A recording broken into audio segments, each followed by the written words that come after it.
Hello everyone, स्वागत है आप सभी लोगों का शिक्षा फॉर नौकरी में। इस वीडियो लेक्चर में हम लोग डिस्कस करने वाले हैं यूटेट उत्तराखंड 2021 के लिए ईवीएस का थ्योरी लेक्चर को आज हम डिस्कस करेंगे, जिसमें ईवीएस पेपर वन के लिए यूटेट उत्तराखंड 2021 के लिए हम लोग प्रिपरेशन कर रहे हैं। पेपर वन में जो ईवीएस वाला पार्ट आता है उसके लिए थ्योरी लेक्चर्स को लगातार डिस्कस कर रहे हैं। यहाँ आज हम लोग शेल्टर वाले टॉपिक को डिस्कस करेंगे as per to the syllabus. हम लोग सिलेबस के अकॉर्डिंग सारी चीज़ें जो इंपॉर्टेंट टॉपिक्स, मैंने आप लोगों को एक वीडियो बनाई है जिसमें मैंने सारे इंपॉर्टेंट टॉपिक्स कवर किए हैं। अगर आप लोगों ने नहीं देखी तो ज़रूर देख लेना, मैं लिंक ऊपर आई सेक्शन में लगा दूंगा।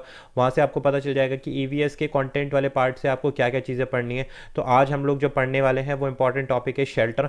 इस वीडियो लेक्चर में हम लोग जानेंगे कि शेल्टर क्या होता है, कितने टाइप्स ऑफ शेल्टर देखेंगे। उसके बाद हम देखेंगे कि जो एनिमल्स होते हैं उनके शेल्टर्स क्या क्या होते हैं, क्योंकि यहाँ से क्वेश्चन पूछे जाते हैं ईवीएस के अंदर।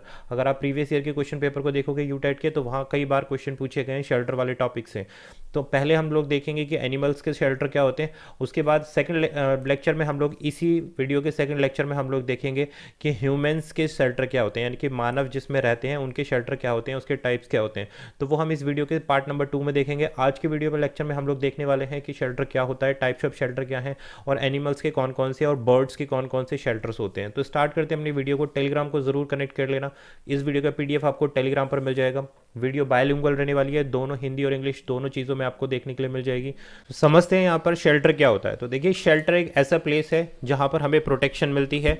बात करें जहाँ पर हम लोग रहते हैं वो क्या कहलाता है, एक शेल्टर कहलाता है। ठीक है, बात करें अगर ह्यूमन बींग्स की, तो उनके शेल्टर्स अलग होते हैं, एनिमल्स के शेल्टर अलग होते हैं।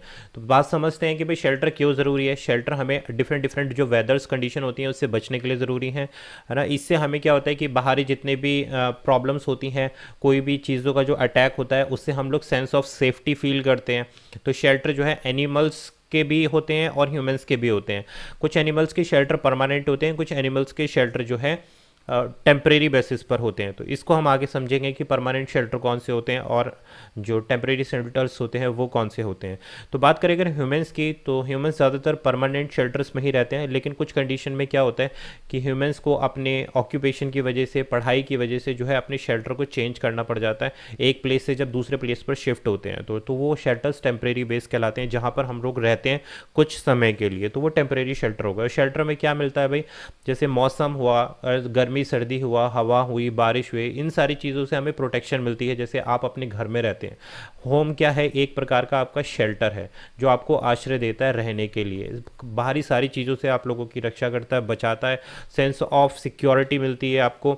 सारे जहाँ पर आप दिन की पूरी गतिविधियाँ करते हैं, जो भी आपके डेली एक्टिविटीज़ होती है उनको अंजाम देते हैं, तो वो कहाँ पर कर पाते हैं, आप अपने आश्रय में करते हैं, अपने शेल्टर में करते हैं। जैसे भोजन करना, सोना, अपने डेली रूटीन फॉलो करना। तो ये हुई बात एक बेसिक डेफिनेशन की, ये हुए शेल्टर्स। ऐसे ही एनिमल्स के भी शेल्टर होते हैं। एनिमल्स ज़्यादातर ओपन रहते हैं, लेकिन इवनिंग टाइम में हर कोई अपने शेल्टर की तरफ जाता है। तो इसको भी आगे हम समझेंगे। अब देख लेते हैं, सबसे पहले जो इंपॉर्टेंट चीज़ शुरू होती है वो है हमारे पास इंपॉर्टेंट है ये टाइप्स ऑफ शेल्टर, यानी कि आश्रय के प्रकार कितने प्रकार के होते हैं। तो शेल्टर जो है दो भागों में बांटा गया है, दो प्रकार के शेल्टर्स होते हैं। पहला जो शेल्टर है वो है हमारे पास परमानेंट शेल्टर, जिसको हम बोलते हैं स्थायी आश्रय। और दूसरा क्या है हमारे पास, टेम्परेरी शेल्टर, जिसको हम बोलते हैं अस्थायी आश्रय। दोनों को समझते हैं, बिल्कुल ईजिली आप समझ पाओगे, कनेक्ट कर पाओगे, लैंग्वेज बहुत आसान है।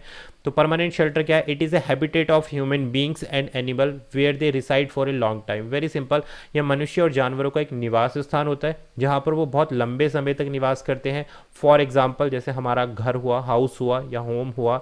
उसके अलावा एनी बर्ड्स की बात करें तो वो कहाँ रहती हैं भाई, नेक्स्ट में रहती हैं, यानी कि घोंसलों में रहती हैं, गुफाओं में रहते हैं कुछ एनिमल्स। तो इन आश्रयों को आसानी से एक स्थान से दूसरे स्थान पर नहीं ले जाया जा सकता, इसीलिए इनको क्या बोला जा सकता है, परमानेंट शेल्टर बोला जाता है। जैसे हमारा घर होता है जहाँ पर आप अभी रह रहे हो, तो वो क्या है, वो परमानेंट शेल्टर है। उसको आप एक प्लेस से, यानी कि एक जगह से दूसरी जगह पर शिफ्ट नहीं कर सकते हो, इसलिए वो परमानेंट शेल्टर हो गया। उसको हम बोल रहे हैं स्थायी आश्रय। नेक्स्ट आता है टेम्परेरी शेल्टर। तो ये ऐसे हैबिटेट होते हैं, ये ऐसे आवास होते हैं जहाँ पर ह्यूमंस और एनिमल जो है बहुत शॉर्ट ड्यूरेशन के लिए रहते हैं।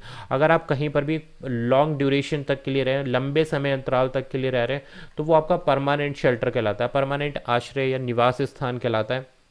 अगर आप कहीं पर बहुत छोटी समय के लिए रह रहे हैं, वेरी शॉर्ट स्पैन या फॉर शॉर्ट ड्यूरेशन, तो किसी एक स्पेसिफिक रीज़न की वजह से, फॉर एग्जांपल जैसे हॉस्टल हुआ, बच्चे पढ़ाई करने के लिए बाहर जाते हैं तो हॉस्टल्स का इस्तेमाल करते हैं रहने के लिए, तो यानी कि शेल्टर होम्स हुए। माइग्रेटरी बर्ड्स जो होती हैं वो कुछ टाइम के लिए अपने नेक्स्ट बनाती हैं और उसके बाद वो शिफ्ट कर जाती हैं, जैसे हाउस बोट्स हुई। तो ये सारी चीज़ें क्या है, टेम्परेरी शेल्टर्स हैं। हाउस बोट से क्वेश्चन पूछे जाते हैं यूटेट ईवीएस में, काफ़ी बार जो है यहाँ से क्वेश्चन आया है। तो वीडियो को मिस मत करना, बहुत इंटरेस्टिंग भी है, कनेक्ट करेगी आपकी डेली लाइफ से और आपका सिलेबस भी कंप्लीट करेगी। नेक्स्ट बात हम करते हैं कि भाई कुछ एनिमल्स के बारे में देखते हैं, उन जैसे बर्ड्स हुई, कुछ एनिमल हुए, कुछ इंसेक्ट हुए, तो इनके शेल्टर्स के बारे में देखेंगे कि कुछ पक्षी जो हैं किस तरीके के शेल्टर्स में रहते हैं। ये पता होना हमें ज़रूरी है क्योंकि यहाँ से क्वेश्चन पूछा जाता है डायरेक्टली। तो देखो लॉयन कहाँ रहता है, लॉयन रहता है डेन में। जो लॉयन का शेल्टर होता है उसको हम बोलते हैं, जो निवास स्थान होता है उसको हम बोलते हैं डेन। हॉर्स और डंकी कहाँ रहते हैं, स्टेबल में, यानी कि अस्तबल भी जिसको हम बोलते हैं। शीप कहाँ रहती है, पेंस में रहती हैं। डॉग्स और गोट कहाँ रहते हैं, कैनल्स में रहते हैं, जिसको हम डॉग हाउस बोलते हैं, कुत्ता घर बोलते हैं। हैन कहाँ पर रहती हैं, कूप में रहती हैं, यानी कि छोटे छोटे जो मुर्गियाँ होती हैं छोटे छोटे खानों में रहती हैं, उसी को हम बोलते हैं कूप।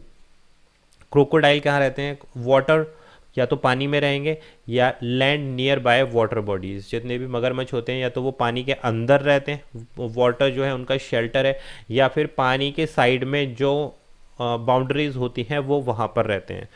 पिग्स रहते हैं भाई स्टे में या पिग स्टे में, जो गंदा प्लेस होता है पिग वहीं रहना पसंद करते हैं। रैबिट बोरो में रहते हैं, यानी कि जो होल्स होते हैं। आंट्स भी बोरोज में रहती हैं, या फिर जो लैंड होता है उस पर रेंगती हैं, वही उनका शेल्टर हो जाता है। तो देख रहे हो कितनी अनोखी बात है, तो इसको समझना ज़रूरी है। इसलिए स्पाइडर का जो होम क्या है, वो वेब है, यानी कि जो जाला होता है वो मकड़ी का एक शेल्टर होता है। टर्माइट्स जो है या तो पेड़ों की छाल में रहते हैं या फिर होल्स में रहते हैं। अर्थवॉर्म पता है आपको, सॉइल में रहते हैं। जो केंचुए होते हैं या फिर जो बिच्छू होते हैं तो वो सॉइल के अंदर रहते हैं जाकर। हनी बी बीहीव्स में रहती हैं, बोले तो मधुमक्खी का छत्ता। तो ये कुछ इंपॉर्टेंट पॉइंट्स थे, इसको आप ज़रूर नोट डाउन करना, ये बहुत इंपॉर्टेंट है जो शेल्टर वाले टॉपिक की जब बात आती है यूटेट के लिए। नेक्स्ट बात करते हैं कि भाई different types of animals and different type of shelter. अब अलग अलग प्रकार के जानवरों को देखेंगे और उनके शेल्टर को देखेंगे, डिपेंड करेगा कि किस तरीके से वो रहते हैं। तो सबसे पहले अगर हम बात करें टेरेस्ट्रियल एनिमल की, टेरेस्ट्रियल एनिमल का मतलब होता है जो स्थलीय जानवर होते हैं उनको हम क्या बोलते हैं, टेरेस्ट्रियल एनिमल। तो these animal lives on land, ऐसे एनिमल्स जो होते हैं वो लैंड पर रहते हैं, जैसे काऊ हो गई, बुफेलो हो गई। तो horses live in stable, lions, tiger, wolves etcetera lives in caves, तो गुफाओं में रहते हैं। बाकी तो टेरेस्ट्रियल का मतलब जो लैंड पर रहते हैं ऐसे एनिमल्स। तो उनके अब हमने ऊपर शेल्टर्स देख लिए तो इसको समझना हमें आसान हो जाएगा। नेक्स्ट बात करते हैं एरियल एनिमल। अब आपको पता है कि एरियल एनिमल क्या होते हैं, जो हवा में रहते हैं। फॉर एग्जाम्पल बर्ड्स हो गई। Aerial animal are the animals which live on air, या फिर ट्रीज़ पर रहना पसंद करते हैं, या फिर नेक्स्ट यानी कि घोंसलों में रहना पसंद करते हैं। These animals are monkey, birds and apes. इसकी कैटेगरी में कौन से आते हैं, बंदर आ गए, है ना, बर्ड्स आ गई, चिड़िया हो गई, या फिर एप्स हो गए। तो ये सारे एनिमल्स क्या है, टेरेस्ट्रियल एनिमल्स कहलाते हैं। जैसे वानर यानी कि मंकीज़ की जो एक प्रजाति होती है उसको एप्स भी बोलते हैं, राइट। तो ये हो गए हवाई जानवर। नेक्स्ट कैटेगरी आती है अंडरग्राउंड एनिमल। तो ये ऐसे जानवर होते हैं जो होल्स में रहते हैं, जैसे रैट हो गया, स्नेक हो गया, रैबिट हो गया, अर्थवॉर्म हो गया, और बिच्छू यानी कि स्कॉर्पियन हो गया। भूमिगत जानवर इनको बोला जाता है। Last but not least aquatic animals. तो ये एनिमल्स ऐसे एनिमल हैं जो पानी के अंतर्गत रहते हैं, पानी के अंदर रहते हैं, जैसे मछलियाँ हो गई, फ्रॉग हो गया, क्रोकोडाइल, मगरमच्छ हो गया। तो ये हुई 4 कैटेगरी की बात। ये 4 कैटेगरीज हमने पढ़ ली। पहली कैटेगरी क्या थी, जिसमें हमने देखा है टेरेस्ट्रियल एनिमल्स हो गए, यानी कि जो लैंड पर रहने वाले एनिमल्स होते हैं। दूसरा एरियल एनिमल्स हो गए। नेक्स्ट हो गए अंडरग्राउंड एनिमल्स, भूमिगत जिसको बोलते हैं। और फोर्थ हमारे पास हो गया एक्वेटिक यानी कि जलीय एनिमल्स। अब हम बात करते हैं कुछ पक्षियों की और उनके शेल्टर के बारे में। अगेन वेरी इंपॉर्टेंट, बिल्कुल सेलेक्टेड चीज़ें मैंने इसमें डाली हैं, तो आप बिल्कुल परेशान मत होना कि भाई हम एक्स्ट्रा नहीं पढ़ेंगे। As per to the syllabus जो क्वेश्चन इंपॉर्टेंट है बस, और वही टॉपिक हम रीड आउट कर रहे हैं। अब यहाँ से ये वाले टॉपिक को, वीडियो को देख लेना, ये इस वीडियो का लास्ट टॉपिक रहेगा क्योंकि यहाँ से क्वेश्चन बनते हैं आपको। सबसे पहले देखते हैं, पहली बर्ड्स आती है हमारे पास इंडियन रॉबिन, जिसको बोलते हैं भारतीय रॉबिन। तो इंडियन रॉबिन जो है अपना नेक्स्ट कहाँ बनाता है, ये क्वेश्चन पूछे जाते हैं यहाँ से कि इंडियन रॉबिन जो है अपना next top of the tree, जो पेड़ होता है उसकी सबसे टॉप मोस्ट जो पॉइंट होता है वहाँ जाकर ये अपना घोंसला बनाता है, अपना शेल्टर बनाता है। किसकी हेल्प से बनाता है? ये ग्रास की हेल्प से बनाता है। जो सॉफ्ट ट्विंग्स होती हैं या फिर जो जड़ें होती हैं, वूल्स होती हैं, हेयर्स होते हैं, कॉटन वूल्स होती हैं, तो वहाँ ये अपने नेक्स्ट बनाते हैं इंडियन रॉबिन। और ये टॉप हाइट पसंद करते हैं, जहाँ पर हाइट वाली प्लेस होती है ट्रीज़ पर, वहाँ अपना शेल्टर बनाना पसंद करते हैं। नेक्स्ट बात आती है क्रो, जिसको हम बोलते हैं कोआ।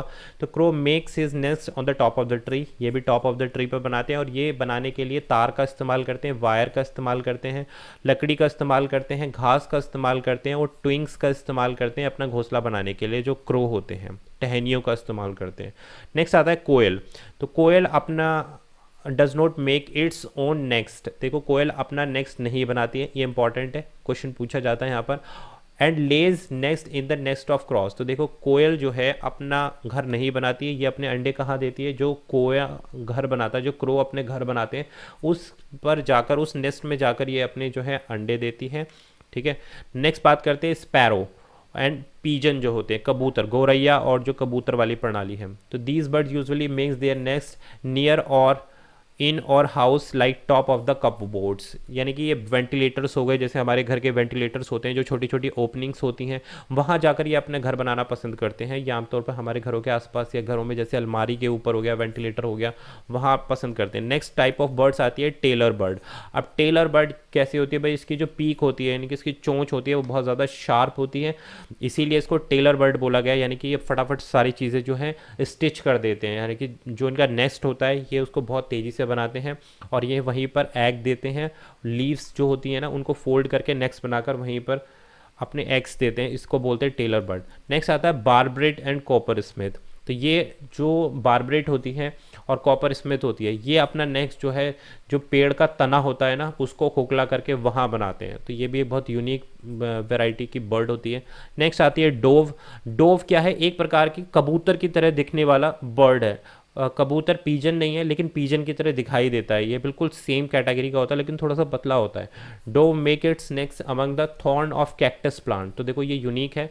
डोव जो है कहाँ पर बनाता है? जो कटीले पेड़ होते हैं ना, कैक्टस प्लांट होते हैं, उसमें जाकर ये उस प्लांट पर जाकर ये अपना नेक्स्ट को बनाता है। नेक्स्ट आता है हमारे पास सनबर्ड। अब सनबर्ड अपना नेक्स्ट जो है हैंगिंग करता है। सनबर्ड कैसा होता है? जैसे जो उल्टे आपने पेड़ से लटके हुए इस तरीके के जो घर देखे होंगे ना, तो वो सनबर्ड हैं। ब्रांचेज ऑफ ट्रीज जो होते हैं उस पर, ट्रीज की ब्रांच का इस्तेमाल करते हैं और उस पर जो है लटका देते हैं अपने नेक्स्ट को, तो वो सनबर्ड रहते हैं। नेक्स्ट आता है वीवर बर्ड।